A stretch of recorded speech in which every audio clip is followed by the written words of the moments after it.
पुणे महापालिका निवडणुकीच्या रणांगणात महायुतीमध्ये आता मिठाचा खडा पडला आहे। भाजप आणि शिवसेना शिंदे गटामध्ये जागा वाटपावरून जुंपल्याची मोठी बातमी आता समोर येत आहे। भाजपने शिवसेनेला पुण्यात केवळ 12 जागांची ऑफर दिल्याने शिंदे गट आक्रमक झाला असून थेट महायुतीमधून बाहेर पडण्याचा त्यांनी इशाराच दिला आहे। भाजप आज पुण्यात आपले उमेदवारी अर्ज म्हणजेच एबी फॉर्म वाटप करण्याची दाट शक्यता आहे। पण शिवसेनेने घेतलेल्या भूमिकेमुळे राजकीय वर्तुळात मोठी खळबळ उडाली आहे। नेमकं काय आहे हे प्रकरण आणि पुण्याच्या राजकारणात आता कोणत्या नव्या घडामोडी घडणार आहेत हे आपण सविस्तर जाणून घेऊयात। नेमकं काय आहे हे प्रकरण आणि पुण्याच्या राजकारणात आता कोणत्या नव्या घडामोडी घडणार आहेत हे आपण सविस्तर जाणून घेऊयात। पुणे महापालिकेच्या आगामी निवडणुकीसाठी जागा वाटपाची चर्चा अंतिम टप्प्यात असतानाच महायुतीमधील वाद आता चव्हाट्यावर आला आहे। गेल्या काही दिवसांपासून भाजप आणि शिवसेना शिंदे गटामध्ये पुण्यातील जागा वाटपावरून खलबतं सुरू होती। मात्र भाजपने शिवसेनेला सन्मानजनक जागा न देता केवळ 12 जागांचा आकडा समोर ठेवल्याने शिवसेनेचे स्थानिक नेते आणि कार्यकर्ते आता प्रचंड संतापले आहेत।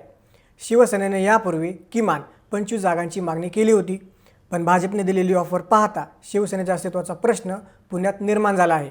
यामुळेच जर सन्मानजनक जागा मिळाल्या नाहीत तर आम्ही स्वबळावर लढू किंवा महायुतीमधून बाहेर पडू असा स्पष्ट इशाराच शिंदेंच्या शिवसेनेकडून देण्यात आलेला आहे। एकीकडे शिवसेनेचा संताप अनावर झालेला असतानाच भाजपने मात्र आपल्या रणनीतीनुसार पावले टाकायला सुरुवात केली आहे। मिळालेल्या माहितीनुसार भाजप आजपासूनच आपल्या संभाव्य उमेदवारांना एबी फॉर्मचे वाटप करण्याची दाट शक्यता आहे। भाजपने यावेळेस 125 जागा जिंकण्याचं उद्दिष्ट समोर ठेवलं आहे।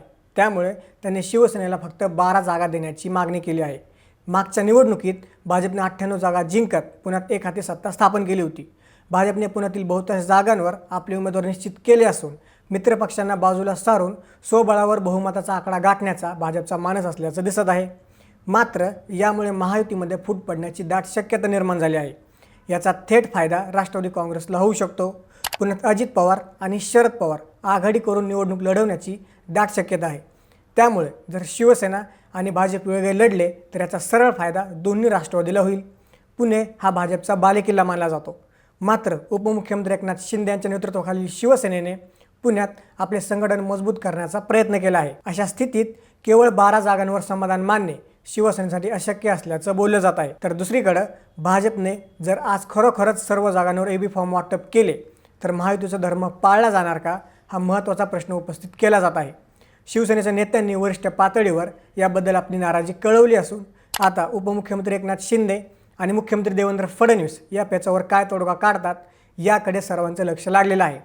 पुण्याच्या या राजकीय संघर्षात आता शेवटच्या क्षणी काय नाट्य घडतं हे पाहणं महत्त्वाचं ठरेल। तुम्हाला काय वाटतं? पुण्यात शिवसेनेला भाजप सन्मानजनक जागा देईल का? पुण्यात महायुती होईल की शिवसेना स्वबळावर लढेल? तुमचं मत कमेंट्समध्ये आम्हाला नक्की सांगा आणि अशाच राजकीय घडामोडी जाणून घेण्यासाठी थोडक्यातला नक्की सबस्क्राईब करा।